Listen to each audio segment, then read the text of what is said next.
your body, body, your body too. Yeah, body too. Will you be my ride or die? Around all these people, trying to be someone better than you and I. Posing for pictures, but nobody listens to anything that you have to say. Can we just leave and walk away? Walk away, walk away. Maybe you won't see me get emotional, and sometimes I pretend I'm just above it all. But I want you lying next to me. Yeah, I want your body, body, body too. Yeah, body too. And baby, please don't think I'll run away from you. It's just sometimes I get scared to dive into it. I want you lying next to me. Yeah, I want your body, body, your body too. Yeah, body too.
Used to think that this was my time. What a stupid thing to think. I hear you fighting off a breakdown.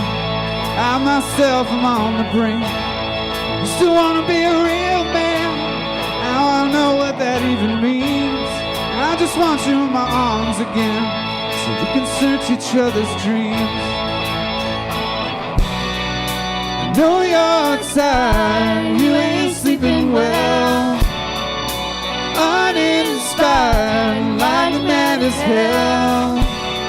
But wherever you are, I hope the high road leads you home again. Heard enough of the white man's blues, sang enough about myself. So if you're looking for some bad news, you can go find it somewhere else. Last year was a son of a bitch for nearly everyone we know. But I ain't fighting with you down in the ditch. Pick you up when I'm on the road. I know you're tired, you ain't sleeping well, uninspired, like the mad as hell.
But wherever you are, I hope the high road leads you home again to the world you want to live in. To the world you want to live in.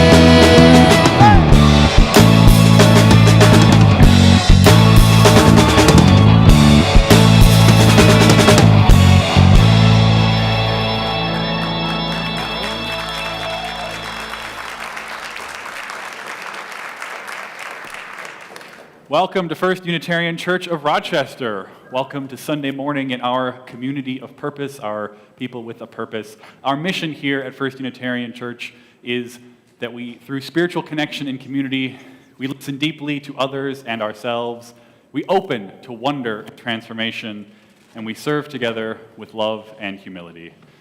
I am Reverend AJ. I use he and him pronouns, and I'm one of the ministers that serves this church. We've got a wonderful Sunday morning for you. It's an orange sky Sunday. Excited to have them leading music. We've got Reverend Shari preaching, and we're commissioning Amanda, our new Director of Religious Education. It's, of course, the Sunday of MLK Day weekend, so that's a large part of what we're talking about. And it's John Parker's 95th birthday.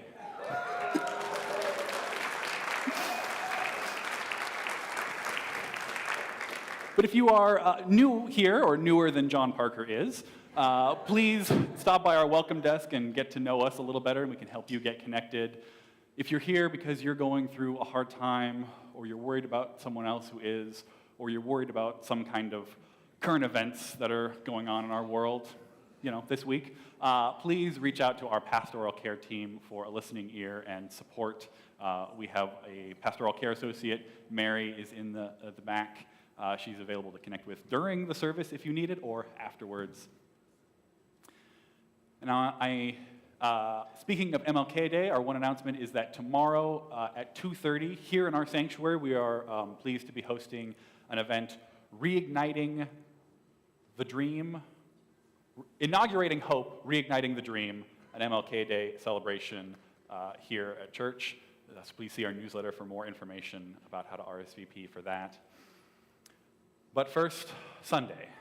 I invite you to center yourself in whatever way is most helpful to you, perhaps a breath.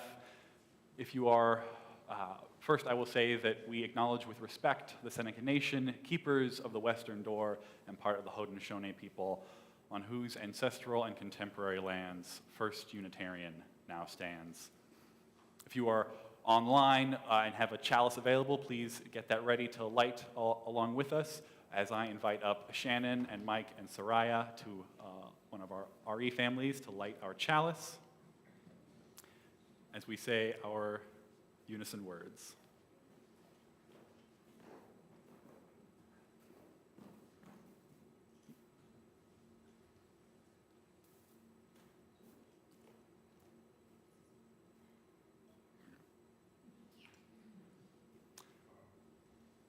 Life is a gift for which we are grateful. We gather in community to celebrate the glories and the mysteries of this great gift.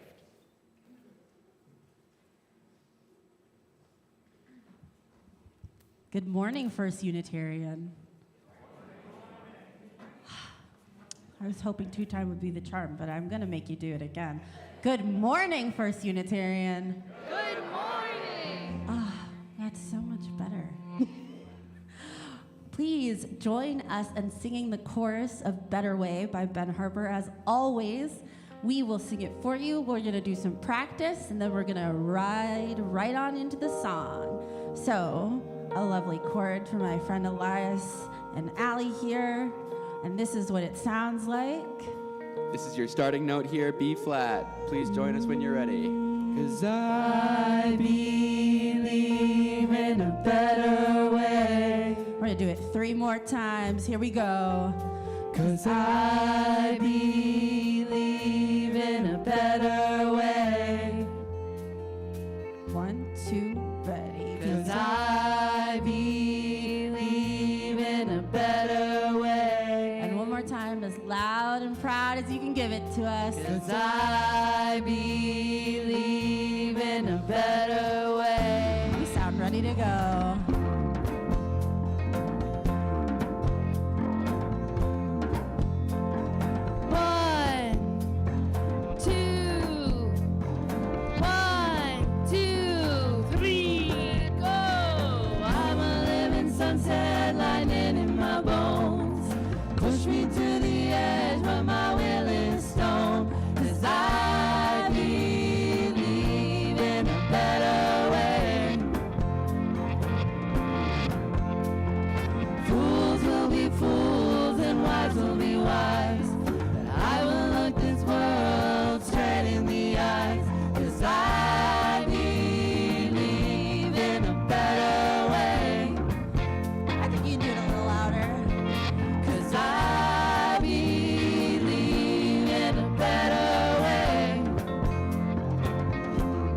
sharp, it cuts at me like a knife. Everyone I know is in the fight of their life. 'Cause I believe in a better way. Take your face out of your hands and clear your eyes. You have a right to your dreams and don't be denied. 'Cause I believe in a better way. We're gonna do that 3 more times. 'Cause I believe in a better way. 'Cause I believe in a better way. Last time, loud as you can. 'Cause I believe in a better way. Great job.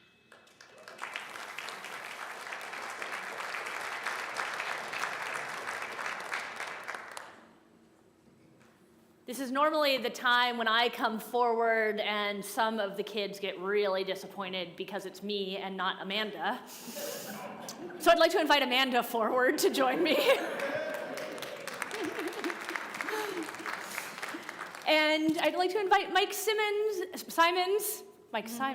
forward, who's a member of our religious education team, and Galen, who is a participant in religious education, presumably. And so we gather here today to affirm that we have dropped the acting from Amanda Graff's title here.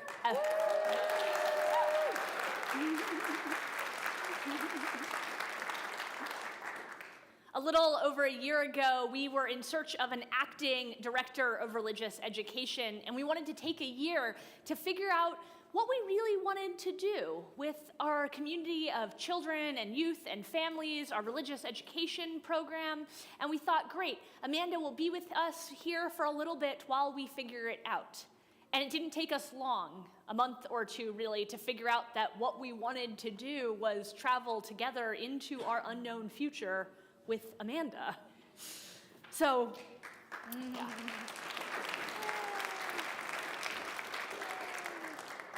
So by mutual accord, we've dropped the acting from Director of Religious Education because we want you to stay and you want to stay. I do, yeah. And we're only just beginning together. So in the time and space ahead of us, our partnership will grow. You will change us and be changed by us. This is what it means to be in community together. And at the heart of our spiritual community is the concept of covenant. And it's the practice of making promises to one another, tending to our connections. It's a repeated act. And literally, this is a repeat of what we did at 9:15, because that's part of the congregation, and this is part of the congregation. And this is a full congregation commitment. We make promises to one another to lay a foundation for a relationship that is deepening. Together, we try to hold our greatest dreams. And we also create a container that can hold our very human tendency to falter at times. So we'll ask you to make commitments to us. And in turn, this community will, hopefully, make some commitments to you. Please respond with, I will. So you can look at the congregation as you think about whether or not you want to do this. Okay. Okay. Amanda, do you covenant to journey with us, cultivating the gifts you discover among us and helping to unfold those talents hidden within? Will you work with the children, youth, parents, congregation, ministers and staff, and our broader community to foster belonging, to seek justice, and to pursue mission with love at the center? Do you promise to bring out the kid in all of us? I do, yes, I do, yes, I will. And to the congregation, all of us gathered here today, we have promises to ask of you also. Will we, covenant to journey with Amanda in our shared ministry? Will we bring our gifts and talents, both already known and still unfolding, to welcome children, youth, and families into our vision for a more just and loving world?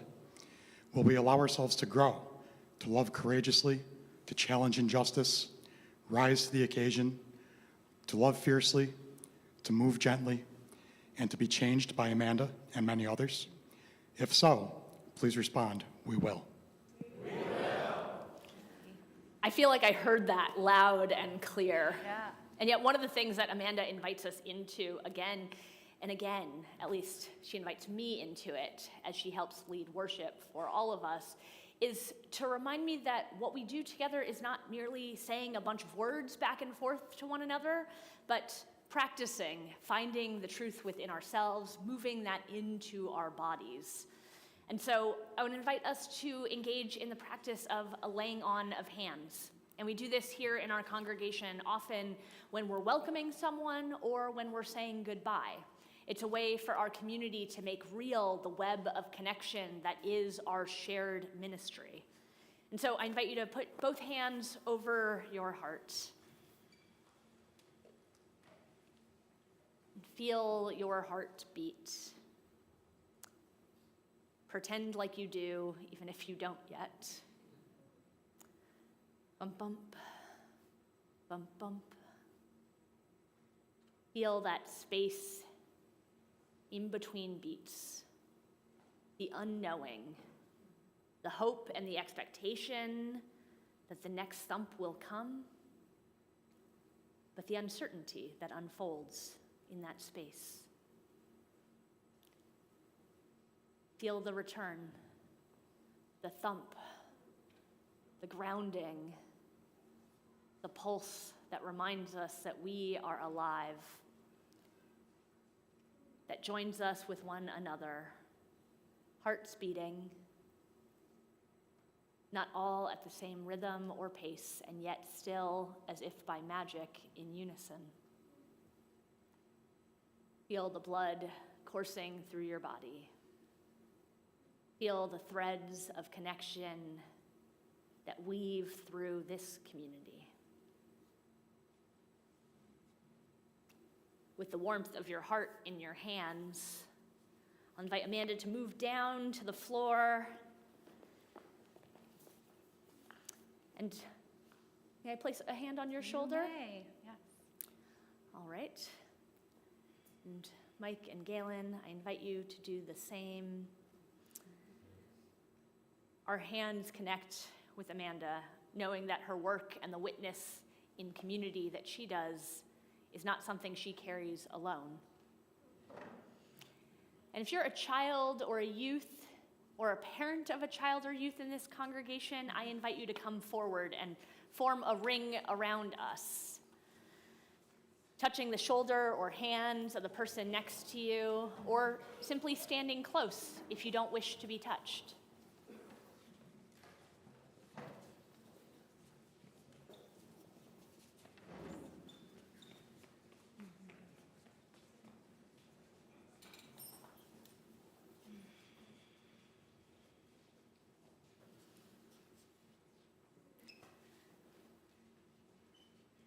There are a lot of us, and we are not done yet.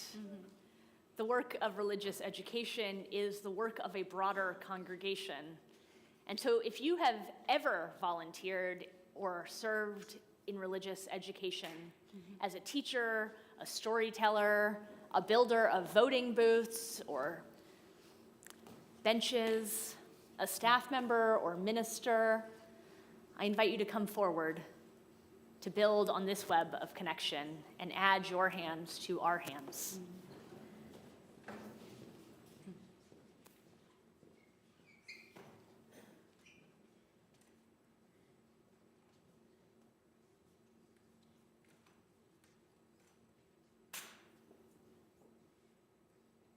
We are many, and we are not done yet. If you're a part of this congregation that supports religious education, by which I mean you have ever given money or shown up on a Sunday, I invite you to reach out through the camera or from your seats or coming to join our web. Add the warmth and the web of who you are and all you bring to the sure knowledge that what we do as a congregation for and with our children is done with all of us.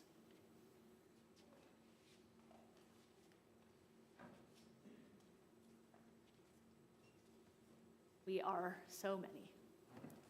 Amanda, may you feel through this web of connection, from heart to hand to shoulder to arm, shoulders linking, arms linking. May you know that the work that you do here is cherished. May you know that who you are is held in deep love. And may you know that you are never alone. May our ministry, that which you share with us, be blessed. May your time here with us be blessed. Amen. All right, I invite you to take a seat. Or I suppose our children are not taking a seat, they're going with you. That's true. Because we trust you Yes, with our that's kids. true. That's true. We are going to sing the children out to their adventures. So All right. please join Orange Sky and all our voices together as we sing them out.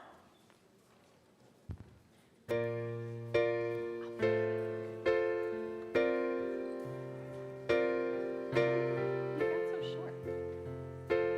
We bless you on your journey through, from sheltering arms to the wide sky blue. In your joyful jumps and your sad times too, you bless us by being you.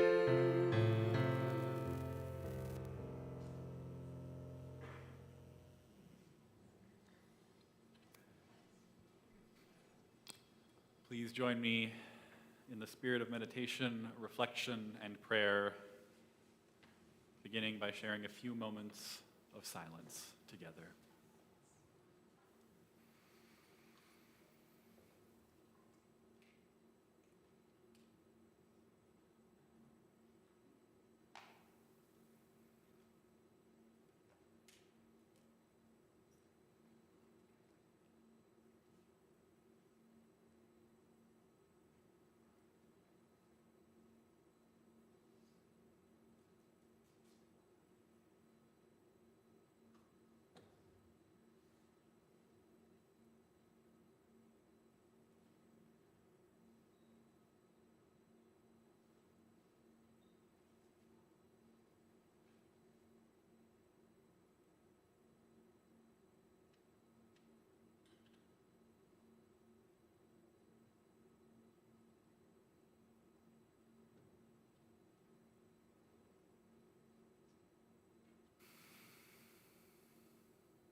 Into this silence, into this space and time made sacred by our intention and our attention, I offer this prayer adapted from the Reverend Kristen Green.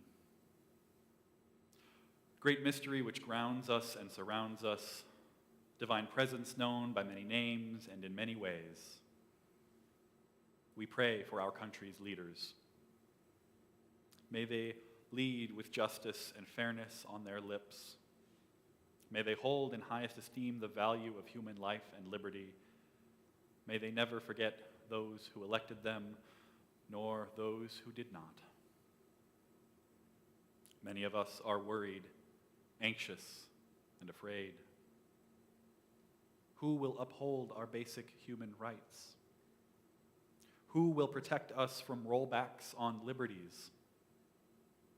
Who will lead us through the shadows? Who will remember us? Spirit of life and love, holy presence all around, embrace us with your wisdom and peace. Surround us with reassurance, fill our hearts with purpose, empower us to do what is right. May our hearts be expanded as the time comes for us to comfort one another. May our minds be charged with creativity as we find our way forward.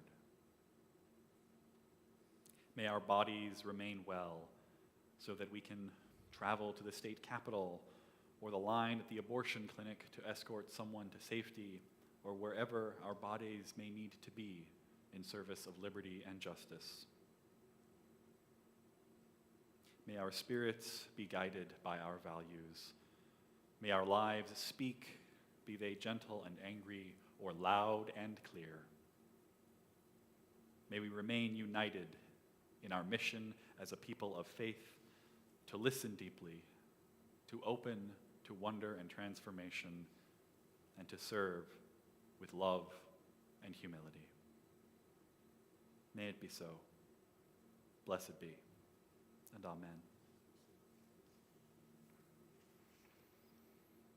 We enter now into ritual to bring what is on our hearts and lay it on the altar of community and spirit. Honoring the complexities of life, the complexities of this time that we are in, I invite you to bring into your awareness whatever grief you may be holding, whatever growth or gratitude may be alive within you. Online, you are invited to share what these are in the chat. Here in the sanctuary, you're invited forward to light a candle at one of our altars. If you would like an usher to bring a candle to you, please simply raise your hand. And I will invite Reverend Shari to begin by lighting a candle for Jamie Whitbeck, who passed away on Wednesday from Alzheimer's. We hold his wife, Sally, and their family in deepest love. May we now share in this ritual of community care and witness to one another's hearts.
all that we hold in our hearts for ourselves, for each other, and for the world is held in this community and by a larger love that will be with us always.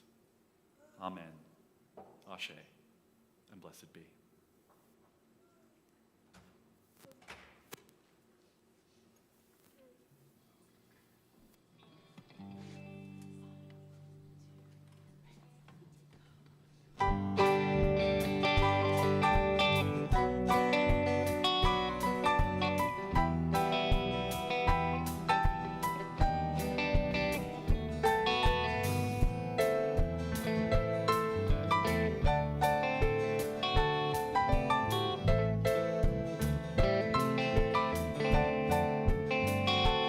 Take a look at what I've got. I can't promise you a lot, but you and me and the road ahead. I can't save you from yourself. You gotta want it, that's all that's left. You and me and the road ahead.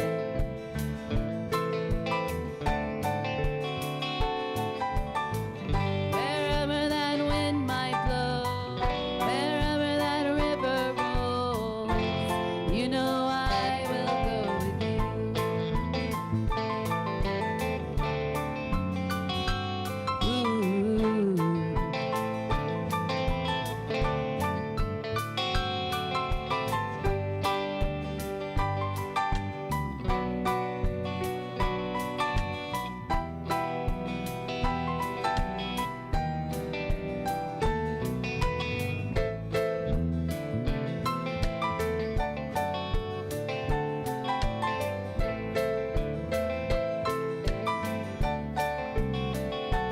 Looking over a mountain's crown, the waters roar and tumble down like you and me. The road ahead.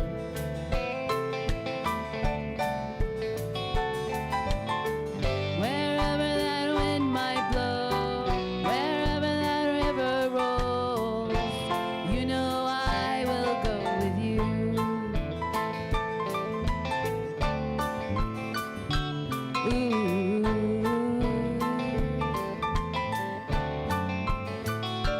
Play with me. Wherever that wind might blow, wherever that river rolls, you know I will go with you.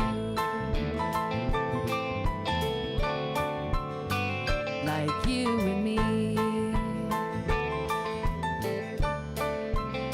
in the road ahead.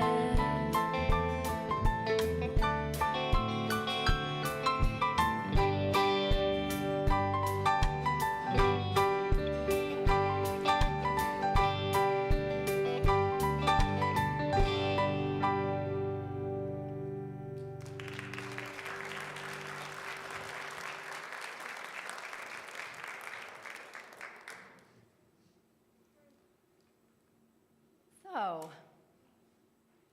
my mom started bringing me to the Unitarian Church in Ann Arbor, Michigan when I was 8 years old.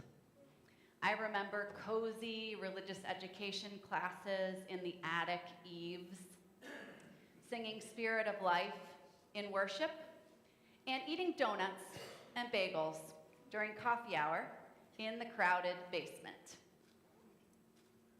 I heard wisdom tales from various traditions each week in RE, and I was part of one of the first AYS About Your Sexuality classes, the precursor to OWL.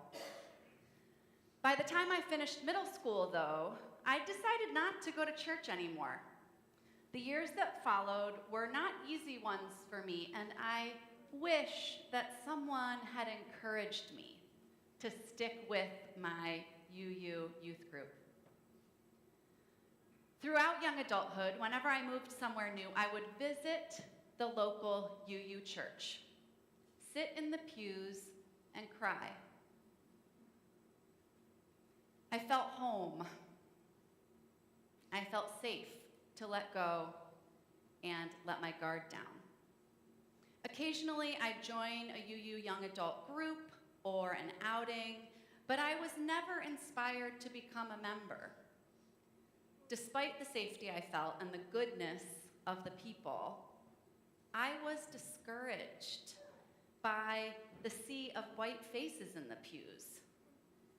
Unitarian Universalism had taught me to be an anti-racist, and as a young adult, I just couldn't justify tying myself to a community that wasn't more racially integrated. Now, 20 years later, I understand more about the complexity of that situation in our congregations. And I'm so grateful that we as a denomination have taken on anti-racism within our congregations in a fuller way. It feeds me to see how we are blessed with the leadership of more people of color within our faith denomination, and being here in this congregation, led by Pablo and Shari and Bertus and Sarah, not forgetting anybody. The people of color in our congregation and the lay leaders who lead us is a huge gift. Soon, after getting married, I lived with my husband, Nima, in Dorchester, Massachusetts. Dorchester is a historically black neighborhood, the largest neighborhood in Boston. One day I decided to attend a service at First Parish Dorchester. As usual, I felt myself relax as I eased into one of those old wooden pews in their sanctuary. I'm sure I cried singing hymns that day, and I might have even dropped a few dollars in the plate during the offertory. After the service, I went to coffee hour and I met the minister, Art Lavoie. Art is a working class guy from a Portuguese immigrant background who grew up in Springfield, Massachusetts. Something about this congregation felt different to me. It was still a majority white people, but they were people who had decided to marry their lives to this working class, majority BIPOC city and neighborhood. Some of the people of color in the congregation that I met were longtime members, and that was also unusual, and held leadership positions within the community. I felt like maybe this faith that I loved and a vision that I held so close to my heart of being able to live an integrated life might be possible. Soon after that, I learned that the congregation was looking for a part-time religious educator, and coincidentally, I happened to be looking for a job. So I applied, and I didn't get it. But the person they hired instead of me was a black woman from the neighborhood. I had never felt so good about not getting a job. I think they made the right decision. As it went, the position opened up again the following year. I applied, and this time they hired me. That's when I started falling in love again with UU congregations. You're my fourth. My career path has not been a straightforward and simple one, more a winding path that circled here and there, allowing me to try many things, and some of those things I got good at. Being with children, telling stories, listening, and leading groups of people. My Unitarian Universalist upbringing made me a seeker and a wanderer and a wonderer. And I found that all of these parts of me I could bring to the work of religious education. What a joy. Never a huge fan of bosses. I think I'm not the only UU or raised UU person. I found that I loved working with ministers. I felt respected and seen and deeply valued in my work. Maybe for the first time. It has truly been a great gift of my life to leave and then come back to this beautiful, powerful, and imperfect faith of my childhood.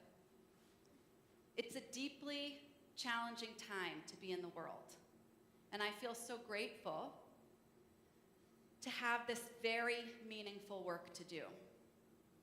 The work of building community, of challenging oppressive systems, of keeping love at the center of all we do. Over the past year and a half, I have been honored to do this work here with all of you, and I hope to be here for a long while to come.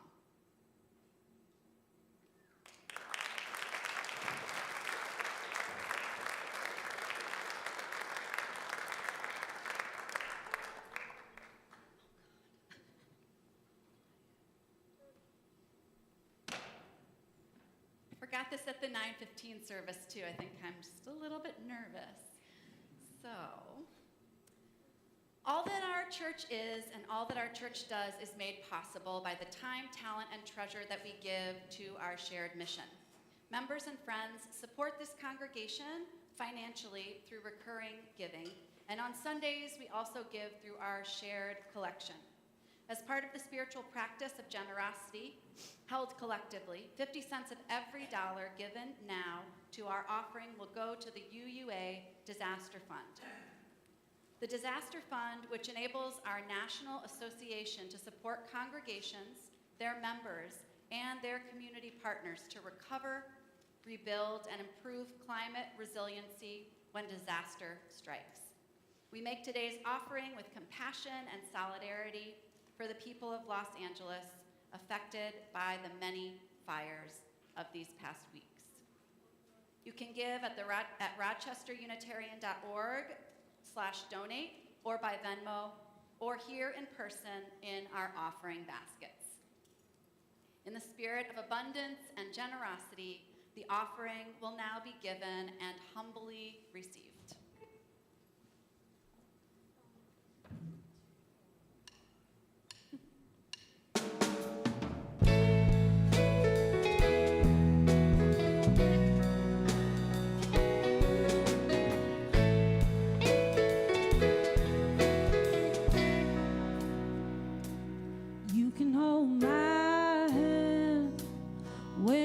To let go, I can be a mountain when you're feeling valley low. I can be a street light showing you the way home. You can hold my hand when you need to let go. Oh, I want a house with a crowded table and a place by the fire for everyone. Let us take on the world while we're young and able, and bring us back together when the day is done. If we want a garden, we're gonna have to sow the seed, plant a little happiness, let the roots run deep. If it's love that we give, and it's love that we reap. If we want a garden, we're gonna have to sow the seed. Yeah, I want a house with a crowded table and a place by the fire for everyone.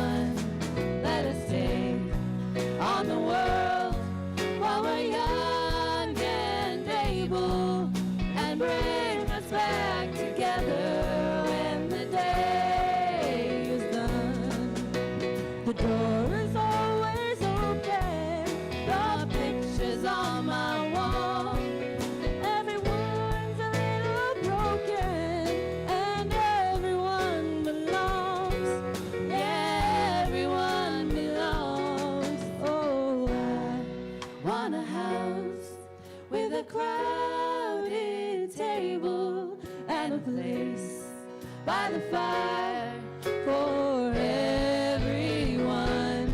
Let us take on the world while we're young and able, and bring us back together when the day is done, and bring us back together when the day is done.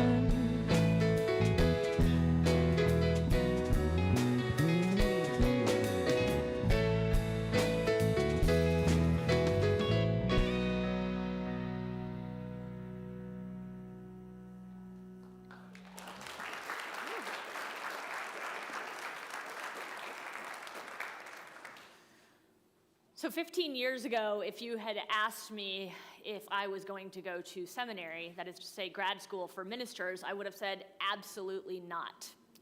It didn't turn out that way, as you can see.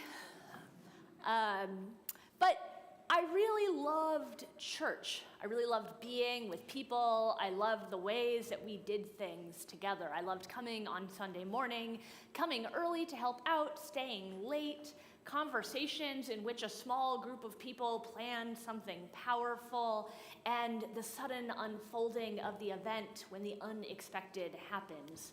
I loved everything about church. And I knew that seminary, which is to say grad school for ministers, wasn't going to help me do church better. I didn't want to be the kind of person who, when someone had a problem or they were wrestling with something or a group of people were trying to do something, that I would be the kind of person to say, oh, I read a book about that. I didn't want to be the kind of person who spends years learning stories like that one about Jesus who's at the well and then talking to a woman, and really it's about learning from people who aren't like you, but like you spend 3 years learning about that, and then you become the kind of person who, when someone says something, you pop up at the well and say, well, actually, I just didn't want to be that person. But you got to go to seminary to become a UU minister, generally. And so off I went. And, well, like any other group that one is nervous about finding belonging in, I found all sorts of reasons why I didn't belong. It didn't take long. The very first day when we were meeting around with other students and professors, my backpack hooked onto the purse of a professor, and as I walked by, both of us flipped up and landed flat on our backs. It's not a great first impression. Fortunately, a couple of days later, I had a chance to be next to this professor again, though it didn't feel fortunate at the time. But you know, practice matters. We come again and again to church. We come again and again to church in church school. And so every day we had chapel, a worship service, and once a month we'd have what was called At Table, a chapel service that gathered as the early followers of the Jesus movement did, around a simple meal at tables in small groups. And I found myself seated next to this professor, and I thought, okay, cool, don't screw this up. I took the pitcher of water from the center of the table, and I poured it into my glass flawlessly. I know some of you are laughing, expecting me to have spilled. And I was worried that I would do that, but I did not. I filled my glass, I set it back down in the middle of the table. After all, this whole thing was about drinking water, maybe some wine, and breaking bread together. That was the whole deal. And I had filled my glass. And this professor looked meaningfully at me, picked up the pitcher, filled everyone else's glass at the table, and then filled her own. Thank goodness, it's like the world's longest master's degree, and over 3 years I was able to redeem myself with other experiences. But we weren't off to a great start, And indeed, seminary, 3 years of minister grad school, did in fact turn me into the insufferable know-it-all that I feared.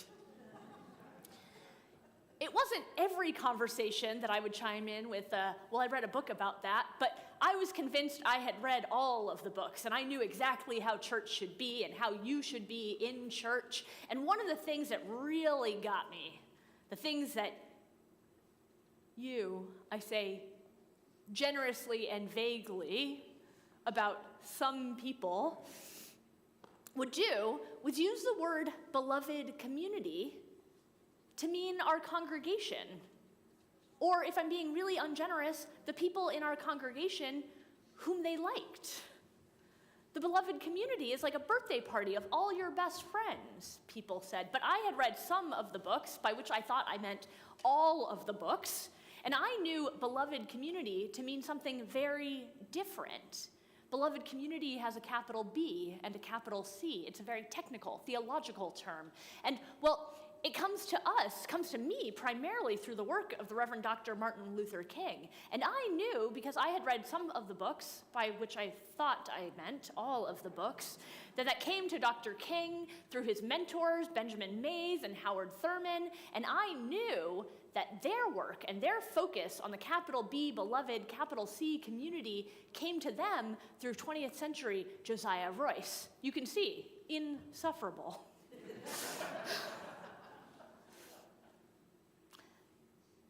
Beloved community, as Royce laid out in the early 20th century, was essentially a crowded table, a place where everyone has a seat, a place where difference is welcomed, and yet not the end of the story, where race and class background and religion and economic opportunity or status did not prevent people from taking a seat, their rightful seat, at the feast. And knowing that collectively we could accomplish things that none of us could do alone or without, critically, every other person at the table. I knew that capital B, beloved, and capital C, community, was something that was not yet here, that we are deeply flawed and imperfect, and we are working towards something, building the kingdom together by making kin among each other, but we were not yet there. I knew that Dr. King, talking in Buffalo to a fraternity after the Montgomery bus boycott, talked about how boycotts are never the point. Yes, we must be laser focused on the injustice in our world. We must be able to work together tirelessly towards the things that are barriers towards the world that we dream of. But the point is not the boycott, the point is the beloved community. And when King talks about it, it has a capital B and a capital C, and the beloved community is not something we use when we're talking about our congregations. It is not something we are talking about when we're talking about a birthday party with all of our best friends. The beloved community must include people you don't yet like or know, and it is not yet here. Or so I thought. Coming out of seminary, I had read a book or two, but I had not yet read all of the books. Perhaps when I actually do, I will be as insufferable as I once was. But occasionally I find myself again at table with something to learn. And so I knew that the capital B, capital C community was not something we could find here, and yet I found myself at a table with some of you this past fall. We were talking about a chapter in the book Love at the Center, which came out about our Unitarian Universalist values, a group of ministers and religious educators and theologians and ordinary people trying to put love at the center of our lives and live out our values in the world, exploring what it might mean to do that. And the Reverend Dr. Rebecca Parker talked about the beloved community as this vision of paradise that we are all bound up in and for, that this is the dream that each of us are building for. And that in church, in gathering each and every week, what we do is rehearse the beloved community. That we gather here at table or in our sanctuary, in our small groups, online. We gather to be reminded of our deepest values and to remember that the world is not something we are separate from. The world with its beauty and its joy and its wonders, but also to the world with its misogyny, its sexism, its eco-terrorism, that is capitalism, that teaches us to treat each other as objects and not subjects and agents of a beautiful world. All of that part of the world seeps into our bones and into our experience and comes with us into church. And we are not separate from the world, but that church calls us to learn to do something different, to rehearse the beloved community, to practice ways of being where we might fill one another's glasses before seeking our own comfort and relief that we are good or have done the right thing. It offers us an opportunity to remember what the world could be like, even if that is a memory of something that has never happened before. The beloved community, Dr. Parker goes on to talk about, is something that, yes, has both never existed, is something we are building toward, and also that we already get glimpses of. The capital B, beloved, capital C community that I hold out as out there and beyond our reach is already alive and present, if only we open ourselves to glimpse it. Having tastes of the feasts of the world that has already been created might help us tap into that love and remember what we are doing. The Reverend Terrence Strauss, my colleague in Atlanta, talks about the beloved community when asked in the same way that I do, because we went to the same seminary. Well, the beloved community, capital B, capital C, is not yet. And then you'll stop her, because it's as insufferable from her as it is from me. Slightly more so, I would say. But I'm biased. And if you ask her again where she's seen it, she'll say, well, I grew up at Third Church in Chicago. And as a little kid, I went to church. I came in through doors of a place that I knew loved me. And we got together and we sat on the steps and we heard a story and then we left, which was great because the music was boring and the speaking was boring and I really just wanted to hang out with the people I knew, namely the other kids. And we'd go upstairs and then afterwards, we'd come back together with the adults and we'd all go across the street and we'd make lunch and we'd eat lunch. And some of the people there were people from the thing that happened before, and some of them were people who just joined for that part. And we'd all talk. And I'd hear things about like how cold it was the night before for the person who had slept on the street. And I'd also hear about how someone was really happy because they got their driver's license, and so they'd be able to apply for some things that they'd been waiting for years for. And this was what church was each and every week. And then my family moved to North Carolina and Tennessee, and none of those churches did church. They did the first part. They did the story and then the separating part, but we never came together with other people. There was no lunch. We didn't do that part. Later, as a teenager, she realized, like, oh, right, most people think of church as the hour that we spend together on Sunday mornings. But as a child, and she admits that later, going back to that church, it ultimately wasn't a program that church sustained.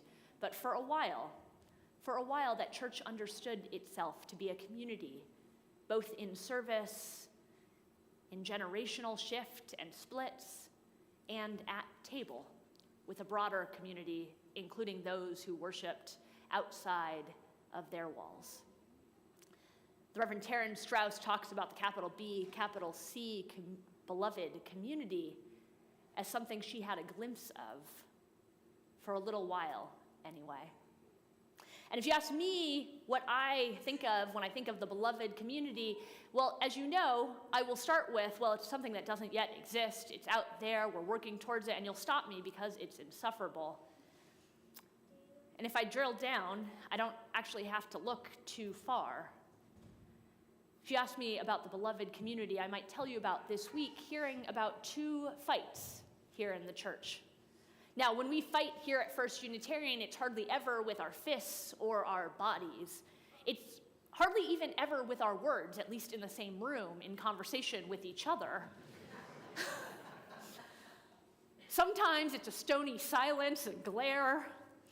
Usually it's an argument that you're having with this person, but actually with your sister on the phone later.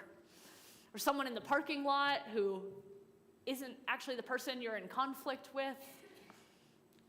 We're not unusual in this way. This is a thing that happens. But this week I heard about 2 fights, 2 conflicts, 2 arguments where people disagreed with each other, brought different perspectives, different experiences, and genuinely did not see a way forward together. In both cases, people persisted. In one case, they looked back at the formal covenant they had created together, strategizing about how they might find common ground to move forward. In another, they each shared their perspectives and then went away from each other for a little bit, each asking for some time to think, to process, and then came back together again. The miracle and the magic of these fights is that I did not hear about them in order to solve them. Each of these stories came to me this week from groups of people who had found a way to move through together, to stay at the table, to give each other space and time, but then come back again. Glimpses of paradise, of using conflict to deepen into relationship, understanding each other more deeply and knowing that each of their perspectives had a space. Here at church, we offer one another opportunities to rehearse the beloved community. This becomes a place where all of our dreams about a world that is anti-racist, all of our dreams about a world that is not homophobic or transphobic or sexist or engaged in a kind of eco-terrorism that has us all in peril. All of the ways in which the outside world teaches us to be. This is a space that offers us an alternative rehearsal space, a place of practice, a place to learn and grow, to be at table, and to fill one another's glasses. Our work in building the beloved community is twofold. And so I'm going to invite you into an exercise now so that we might engage in both of these steps. I first want you to imagine a conflict, something that's alive in your life right now, or something in your past where you had a disagreement or a difference with someone else or a group.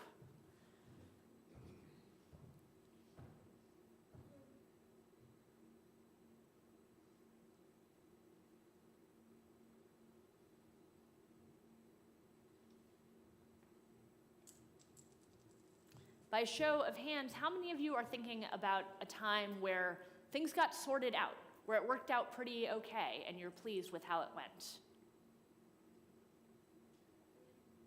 A fair number of you. And how many of you are thinking about a time where you wish things could have gone differently? Also a fair number, and probably more. And the truth of the matter is, it's never a binary, right? It's not as if we do things right or we do things wrong, but life spreads out in the infinite sea of possibilities. I want you to imagine yourself in that situation again, with those people or person.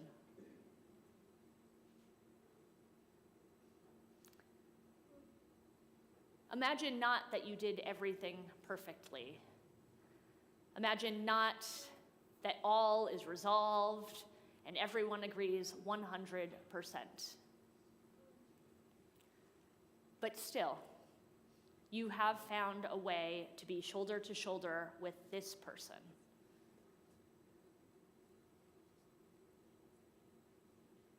What's one powerful thing you could imagine doing with them?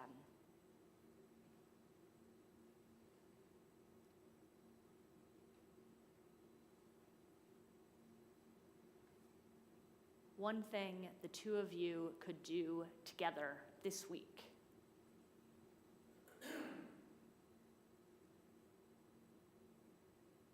I'm curious. I'd like to know, what are some of the things that you came up with? Call them out.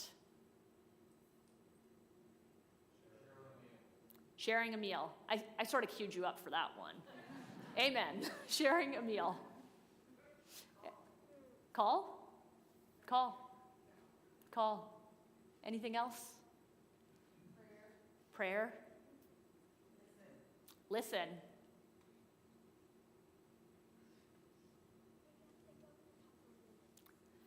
The work of building beloved community asks us each to understand that our taking a place at the table is both necessary and not the only thing. That when we arrive at the feast at a table already set out for us, it's our job to create space for everyone else in our work to do together. So as my words join the music of Orange Sky and they help me land this plane, thank you all. Half of Orange Sky? Okay.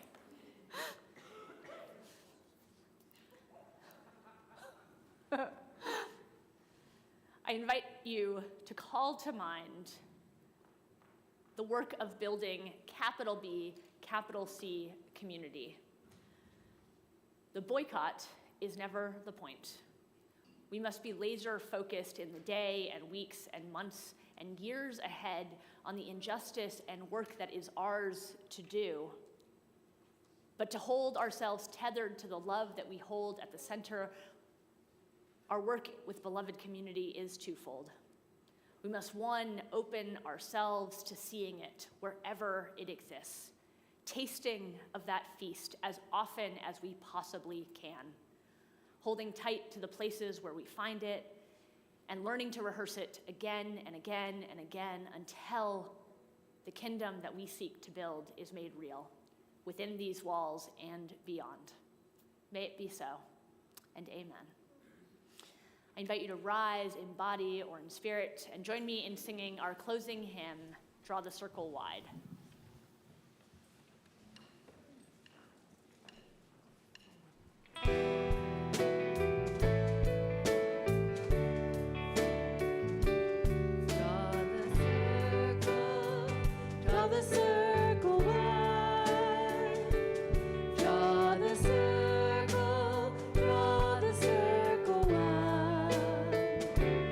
No one is alone, we'll be side by side.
some of you are ready because you know that church sometimes, and in fact always, means people pitching in as they're willing and able.